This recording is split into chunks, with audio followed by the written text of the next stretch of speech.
One of the things that keeps getting me amazed in your story is you applied without a transcript, without having your certificate. How did you even do that? I mean, interestingly, the school still doesn't have my transcript and my certificate. And they are still paying you? And they are still paying me. Okay. So I studied medicine in Ghana, so I finished my medical degree in Ghana. Okay. Yeah, that was last year, August. And 1 month afterwards, I was on a flight to Canada to do my postgraduate studies in medicine, both master's and PhD as well. Yeah. Hi everyone, welcome to my channel. So in this video, I have a very special guest who will be sharing his experience, on how he was able to migrate to Canada for his studies, doing his master's at the University of Alberta, all the way from Ghana. So if you want to learn more about how to migrate and especially through the study route, and also how to get a fully funded scholarship, this is the video you should be watching at this point in time. So without further ado, let's get to meet our very special guest. Tell us your name, where you're from, and the program you're currently doing. Okay, all right, so I'm Joseph Nanoa. I'm from Ghana. Okay. I'm currently doing master's in medicine, specifically translational medicine. Yeah, absolutely. And are you liking it so far? Yep. When I came in initially, the weather was kind of really harsh. So I think as time goes on, I adapted to the weather, and by the grace of God, I'm doing quite well. Okay. Yep. Absolutely. So actually, it's just kind of in the evening time now. So I just closed from the lab, and are you still working? Have some work to still do in the lab? Yep, right after this interview, you have to go back to the lab and just quickly put things in order, then go home. Yeah, and come and continue tomorrow. So it's not just to come and get the scholarship, you have to get the work done, okay? So yeah. Sometimes you might stay a little bit, in closer to the evening just to make sure you get it done. So enough of all these stories, let's get back to action. So thinking about, there are a lot of countries, US, Canada, so how come of all the countries, you kind of chose Canada? But before we talk about it, let's talk about your background. So what did you study in Ghana, and yeah, what was the timeline like for you? Oh, okay, so all right. So I studied medicine in Ghana, so I finished my medical degree in Ghana. Okay. Yeah, that was last year, August. And 1 month afterwards, I was on a flight to Canada to do my postgraduate studies in medicine, both master's and PhD as well. Yeah, his story is quite a unique one, so instead of him waiting, instead of him to wait before graduating or after graduating before kind of thinking about how to do all of this Canada thing, he was already thinking that I think maybe when others were thinking about their final exams and everything, you're already far ahead of the game. I was thinking about Canada. Absolutely, okay. And others were thinking about house job and practice. I was like, nope, no, Canada. I'm going to Canada. So what was the first thing you did when kind of in the whole of this process? What was the first thing you did? All right, so the first thing I did was to actually be convinced of the decision I've taken. Okay. Yeah, so that was somewhere, I think September 2021 or okay. August 2021. So I have to make a decision that this is what I want to do. Yeah, even though I'm a doctor, but I have to make a certain advance in my career. Absolutely. So I made a decision. Then I consulted a friend who is currently over here in Alberta doing masters in particle physics. Okay. Actually, he was the one who even contacted me on Facebook, and I asked him, Charlie Michael, where are you? And he was like, oh, I'm in Canada. I'm in Canada. Then I was like, what are you doing in Canada? Then he was like, oh, Charlie, I'm doing my master's in particle physics in Alberta. So you guys attended the same school? Or? Yeah, the same school. Okay, it's in Springfield College in Ghana. Okay. I was like, Michael, how? Then he was like, Charlie, it's easy. Just do this, just do this, just do this. So he guided me, and I just have to make a decision. Then I started looking for the schools. But because he said he was in Alberta, my first school was Alberta. Okay. Yeah. So you wanted to make sure you experience all the Alberta vibes, right? Yeah. Yeah, Alberta is a very nice province. If you, whether you are in Calgary, in Edmonton, it's an amazing province. Okay, and then you started. So I know a lot of the programs will require you to kind of contact the professor, right?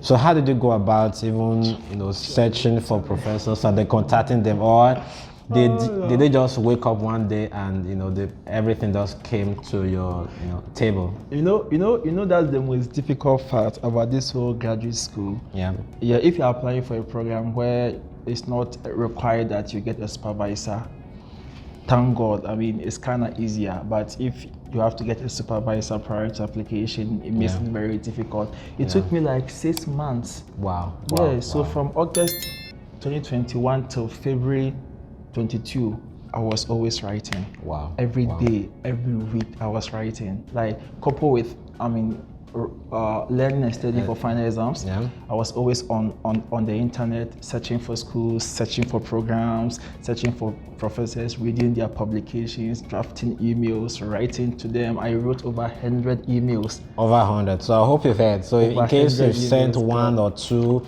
or 3 emails and you haven't gotten any response from these professors, they are really busy. Very busy. So just don't give up. Keep sending as many emails, because number is the game. But number and quality, so don't, because of number, start sending emails. You can send 1,000 emails with very low quality. Nobody will reply to you, right? So it has to be quality. So it's good to take the time. So you send this email, and so at what point did you really experience that breakthrough? The breakthrough came, I think, late January last year. 2022. Okay. So I had sent an email to a professor, and he has not replied. So one fateful evening, I was like, let me go and forward this email again to this professor. Yeah. So I went and I forwarded it to him. After 30 minutes, he replied, "Hi Joseph, I have a PhD position in my lab. Goodness. Are you interested?" I was like, "Of course, I'm interested. What do you mean I'm interested?" Yeah. So he was like, "Okay, if you're interested, then let's schedule a Zoom meeting." Wow. Then the following week, there was a Zoom meeting. Then afterward, he was like, "Okay, so let's schedule another Zoom meeting with his lab members, group, yeah. like lab members, because he wanted to make sure that I can connect with them. Absolutely, before I would come." So I had another Zoom meeting with his lab members at the time, 2 people. Then afterwards, I had another meeting with him again before we finalized on everything, and I submitted my application on 26th February 2022. That's amazing. One of the things that is very particular is, sometimes you send an email and because they're very busy, they may not have seen your email. Just a simple reminder can also do. But actually, don't send more than 1 or 2 reminders. Don't be sending reminder every day. "Hello, sir. I sent you an email yesterday. So don't do that. Okay, don't do that. They are just going to block you. It was really bad, because there were times I had to even pick a phone, do international bundle, and call them. "Actually, I sent you an email and you've not replied. Why?" And most of the time when I call them, it will go to your voicemail, and I will leave a voice note. "Hi, I'm Joseph from Ghana. I sent you an email. You've not replied. What's happening to you?" I reply. Another thing, when doing those kind of calls, always, especially when you're calling from international, make sure you check their timing. Okay. So, if it is 10 a.m. in your place, it might be 6 p.m. in their place. So make sure you don't call them at their office when they are outside of their office hour. Now, and not just even calling, even sending an email. Yes, absolutely. Make sure that if you are sending the email, it should come at a time where they are in the day, maybe around 2 p.m. or 3 p.m., where they are done with their whole activities, and they're in the office, just checking their mails. Even sending in the mornings, well, it depends. Like, I know, like, one of my professor, when she comes in the morning, she just look through all her email for the day. So that is also, an option. If you send it and you get it in the morning, fine. What afternoon, it's fine. But just make sure it's between 10 to 4 p.m. Yeah. You see, I mean, I told them that, my final year in the medical school, I'll be done by July, August. Yeah, so, I need admission. I have to come here. They were like, "Okay, fine. We will give you a conditional offer so that you will submit your transcript and your set by 31st December. Can you believe that? From September to December, Ghana was on strike. All the education institution was on strike. So graduation and everything was postponed. So I couldn't get my certificate. I couldn't get my transcript. I was very hot, extremely hot. So I sent them an email. So I spoke to my professor and he was like, oh, I should send them an email. Okay. So I sent them an email that, I don't think I can get my set by 31st December. Then they were like, okay, we can extend to you to 31st March. Yeah. So right now I have to provide it by 31st So is March. it ready? Is it ready? I've made arrangement. It will be sent maybe this week or next week. Okay, that's good. So it's possible, right? You just have to learn how to play your cards well. But don't do this when you know that your grades are really very bad, So don't lie about anything. So if you know that you're already on good pedestal, so which means that even though you are in the final year of your university about to graduate, and you are in a university that you can get your transcripts as soon as you graduate within the shortest possible time, you can do this. But if you are in a country or in some schools where it take them like 1 year or 2 years to get a transcript certificate, so this may not be the best option. So after you've gotten so you applied, you got the admission. So how did you go about visa application, and how did you get to know about me, first of all? Let's talk about that. I mean, I did everything on my own, searching for schools, applying, everything, writing to professors. I did everything on my own. So when the admission came and it was time for visa application, I just didn't know where to start. Okay. So I contacted the friend over here, Michael, and he directed me, he showed me an overview of what to do, and I was reading a lot. I was always on YouTube watching Canada immigration study permit application. It was in that process I chanced upon his video. I realized that he's from Nigeria. He's in Alberta. Come on, what am I waiting for? My goodness. I actually binged watch almost all his videos on YouTube because I wanted to have an experience of how Edmonton is, how Alberta is, the immigration process. Then afterwards, I submitted my visa. So whilst I was waiting for the output of my visa application, I connected with him on LinkedIn. On LinkedIn, then he accepted my friend request or what? My connection.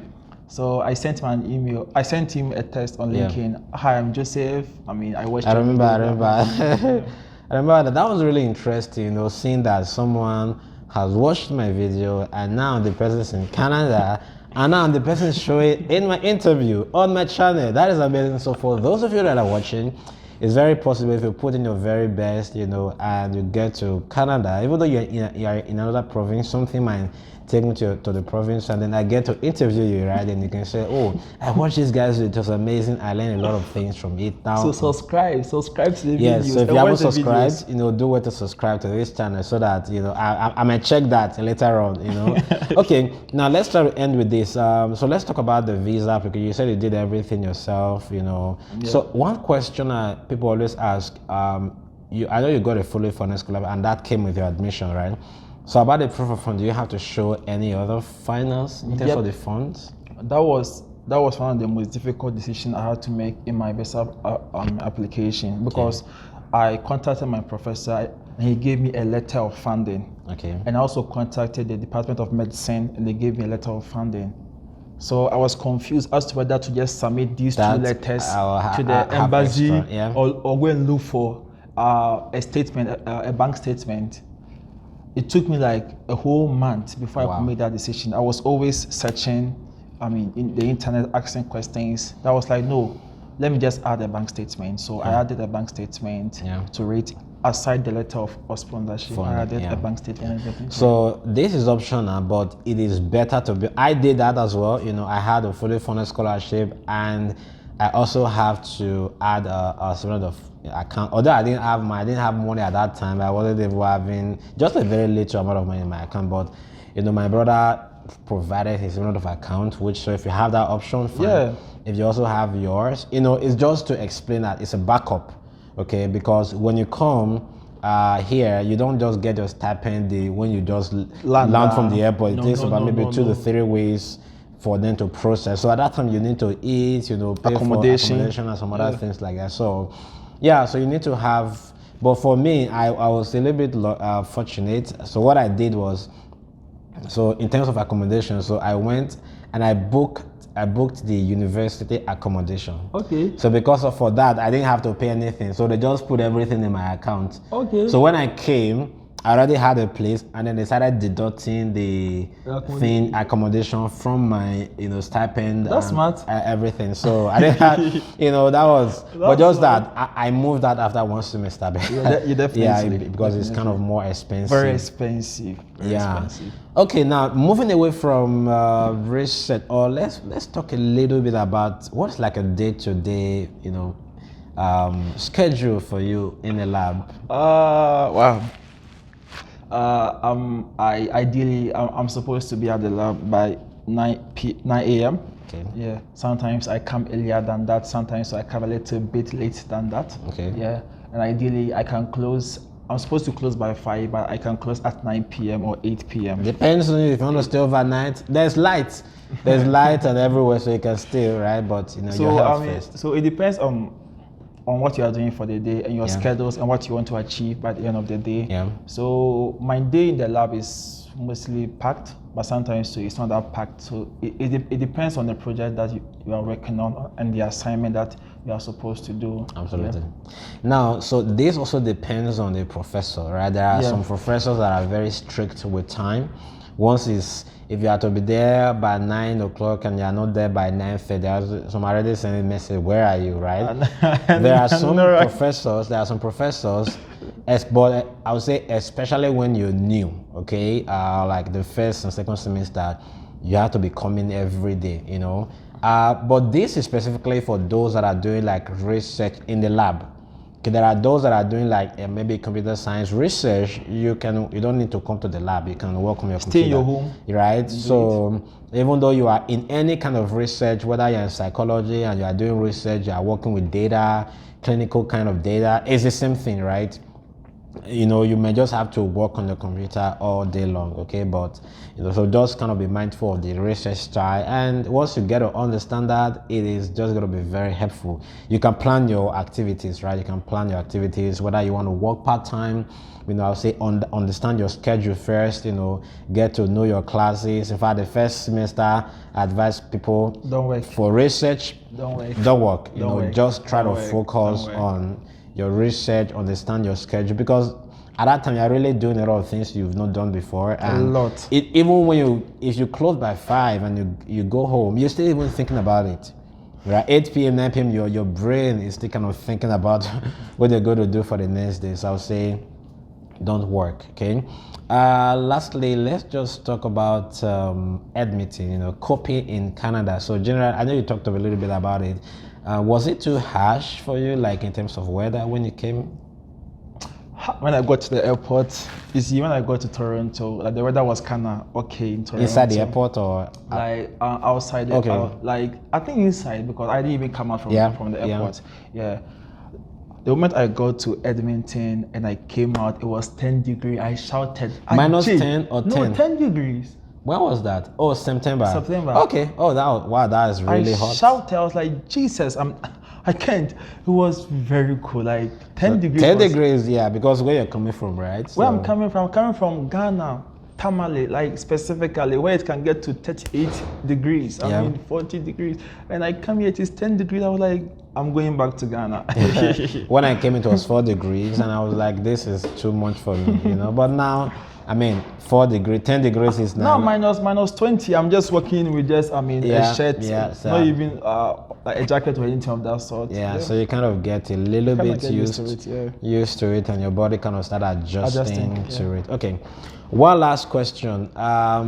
If you want to advise someone that is planning to come to Canada, so what is one advice you have for somebody that is trying to get a scholarship? All right. So what I would say is that first of all, know what you want. Okay. Yeah, know what you want.